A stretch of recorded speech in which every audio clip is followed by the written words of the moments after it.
নমস্কার বন্ধুরা, পম্পার কিচেনে আপনাদের সকলকে স্বাগত। আজ দারুণ একটা মজার রেসিপি আপনাদের সাথে শেয়ার করব। আজ বানাবো মোনাক্কা বা বলতে পারেন মদন ভাজা বা মদন কটকটি। এই রেসিপিটার সাথে কম বেশি সবার কিন্তু ছোটোবেলার স্মৃতি জড়ানো আছে। ছোটোবেলায় আমরা দোকান থেকে কিনে খেতাম, ভীষণ ভালো লাগতো। সেই মদন কটকটি বা মোনাক্কা আজ আমি বাড়িতে বানাবো আর আপনাদের সাথে শেয়ার করব। এই রেসিপিটা বানানোর জন্য আজকের একটা ইউনিক উপকরণ আমি ব্যবহার করব। তাহলে চলুন শুরু করা যাক আজকের রেসিপি। মদন ভাজা বা মোনাক্কাটা বানানোর জন্য দেখুন এখানে আমি এই বাটির 1 বাটি ময়দা নিয়ে নিয়েছি। আপনারা যে যতটা বানাবেন ঠিক সেইভাবে ময়দাটা নেবেন। আমি এই বাটির 1 বাটি ময়দা নিয়েছি। এখানে দিয়ে দেবো এই চামচের 1/2 চামচ লবণ, দিয়ে দেবো 1 চামচ সুজি। সুজিটা আমি ব্লেন্ড করিনি, নর্মাল সুজি এখানে ব্যবহার করছি। আমরা যখনই মদন ভাজা বা মদন কটকটিও বলতে পারেন বা মোনাক্কা যখন বানাবেন অবশ্যই সুজিটা ব্যবহার করবেন। সুজিটা ব্যবহার করলে এই রেসিপিটা কিন্তু খুব মুচমুচে হয় আর খুব ক্রিপসিও হয়। দিয়ে দেব মিল্ক পাউডার মানে গুঁড়ো দুধ, এই চামচের 1 চামচ। এবার এটাকে আমি একটু এইভাবে সাইড করে নিলাম। এবার দেখুন এখানে আমি ঘি ব্যবহার করছি। ঘিটা আমি ময়ম হিসাবে দিচ্ছি আর দিয়ে দেবো সামান্য পরিমাণে সাদা তেল, একদম সামান্য পরিমাণে। এবার এটাকে আমি খুব ভালোভাবে মেখে নেব। এই যে মোনাক্কাটা বানাচ্ছি বা মদন ভাজা বলতে পারেন, একদম বাচ্চাবেলায় কিন্তু আমরা সবসময় বাজার থেকে কিনে খেতাম, খুব ভালো লাগতো খেতে। তো সেই রেসিপিটাই আজকে বাড়িতে বানাচ্ছি। আশা করছি আপনাদের ভীষণ ভালো লাগবে, একদম ইউনিক পদ্ধতিতে বানাচ্ছি। আর এখানে ময়ামটা যতটা ভালো দেবেন তত কিন্তু এই রেসিপিটা দুর্দান্ত হবে। আচ্ছা, আর একটা কথা, এখানে দেখুন আমি কিন্তু কোনো রকম মিষ্টি এখন ব্যবহার করলাম না। এখানে আমি চিনি ব্যবহার করব না বা মিছরি ব্যবহার করব না, একটা স্পেশাল উপকরণ ব্যবহার করব মিষ্টির জন্য। তো একটু পরে সেটা আমি ব্যবহার করব। যেহেতু এখানে ময়াম হিসেবে ঘি দিয়েছি আর দিয়েছি একটু তেল মানে সাদা তেল, তো সেটা দিয়ে প্রথমে আমি এটাকে খুব ভালোভাবে মেখে নেব।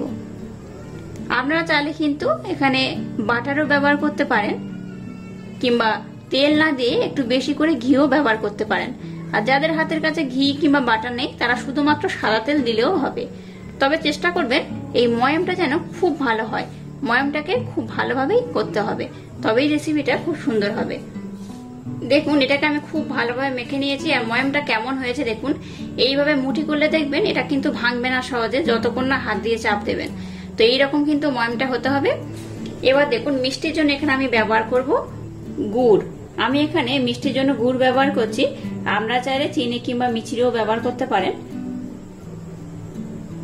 এইভাবে ইউনিক স্টাইলে মদন ভাজা, মদন কটকটি বা মোনাক্কা যাই বলুন না কেন, একবার বানিয়ে দেখবেন, দুর্দান্ত খেতে, অসম্ভব সুন্দর।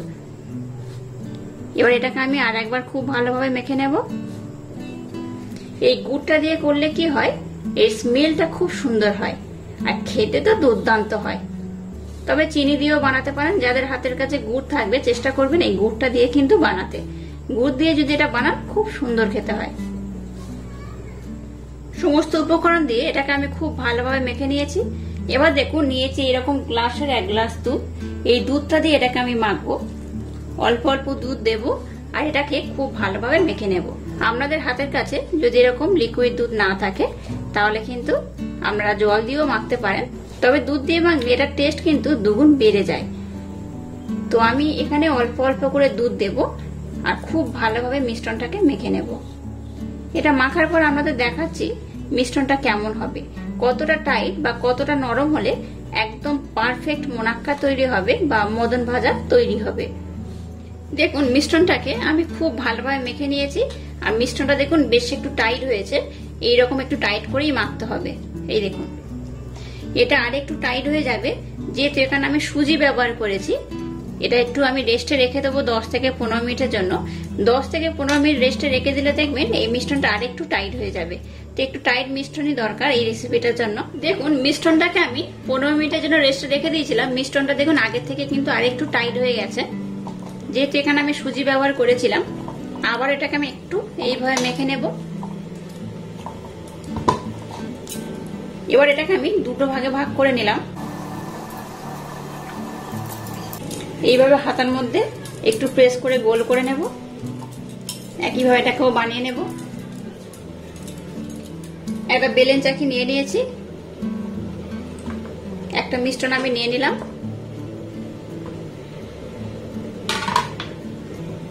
এবার এটাকে আমি বেলে নেব। তবে এটাকে খুব পাতলা করে বেলা যাবে না, যেমন করে আমরা রুটি পরোটা বানাই ঠিক সেই রকম নয়, এটাকে একটু মোটা করে বেলতে হবে। তো আমি আপনাদের দেখিয়ে দিচ্ছি। এরকম ইউনিক উপকরণ দিয়ে এই মদন কটকটি বা মদন ভাজা বা মোনাক্কাও বলতে পারেন, একবার বানিয়ে দেখবেন, দুর্দান্ত টেস্ট হয়। আর একটা কথা, আমি এখানে কিন্তু কোন রকম বেকিং পাউডার বা বেকিং সোডা কিন্তু ব্যবহার করিনি।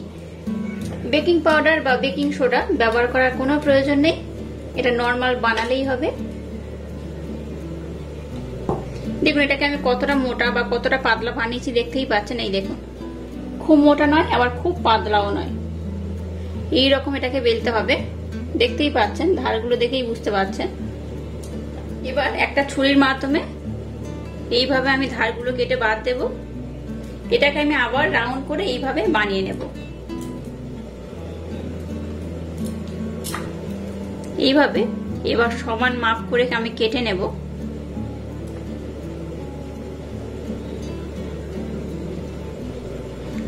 আপনারা চাইলে একটু ছোট বড় বানাতে পারেন, তবে এটা একটু ছোট ছোট বানালে বেটার হয়। এটা যখন ভাজবো আবার কিন্তু ফুলে যাবে। এবার এটাকে আমি চৌকো শেপ দিয়ে দেব।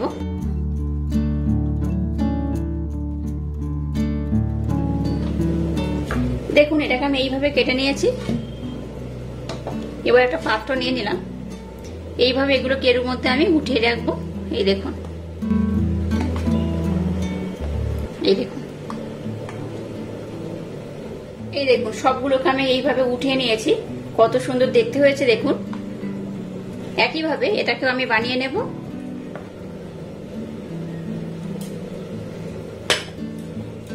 এবার দেখুন গ্যাসটা জেলে দিয়ে একটা কড়াইতে আমি তেল দিয়ে গরম করে নিয়েছি। তেলটাকে কিন্তু খুব গরম করলে হবে না, আর যদি বা খুব গরম করেন তাহলে কিন্তু একটু ঠান্ডা করে নেবেন। মিডিয়াম গরম থাকবে, সেই তেলে কিন্তু এগুলো ভাজতে হবে। আমি একটা দিয়ে চেক করে নেব তেলটা ঠিকঠাক গরম হয়েছে কিনা। এইরকম যদি বুদবুদ করে ওঠে তাহলে জানবেন কিন্তু তেলটা একদম পারফেক্ট ভাবে গরম হয়েছে। এই দেখুন, এবার আমি সবগুলো ছেড়ে দেব। খুব বেশি একেবারে দেব না, অল্প অল্প করে দেব, আর খুব ভালোভাবে এগুলো ভেজে নেব। দেখলেন তো কত ছোট ছোট বানিয়েছে, আর কত ফুলে ফুলে কত বড় হয়ে গেছে। দেখুন কতটা ফুলে গেছে। এটা দেখতে যেমন সুন্দর, খেতে তেমনই টেস্টি, অপূর্ব, অসাধারণ। এইভাবে উল্টে পাল্টে এগুলোকে আমি একটু লাল লাল করে ভেজে নেব। দেখুন এগুলোকে আমি কত সুন্দর লাল লাল করে ভেজে নিয়েছি। আপনারা চাইলে আর একটু কড়া বা একটু হালকাও ভাজতে পারেন। এবার এটাকে আমি উঠিয়ে নেব। এটা যখন ভেজে তুলবেন দেখবেন একটু নরম থাকবে, কিন্তু ঠান্ডা হয়ে গেলে দেখবেন এটা খুব মুচমুচে হবে।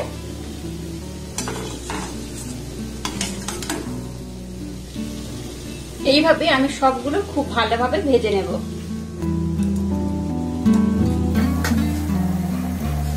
দেখুন মদন ভাজা বা মদন কটকটি বা মোনাক্কা যাই বলতে পারেন একদম রেডি হয়ে গেছে। আওয়াজটা শুনে বুঝতে পারছেন কত মুচমুচে হয়েছে। আওয়াজটা শুনতে পাচ্ছেন কত মুচমুচে,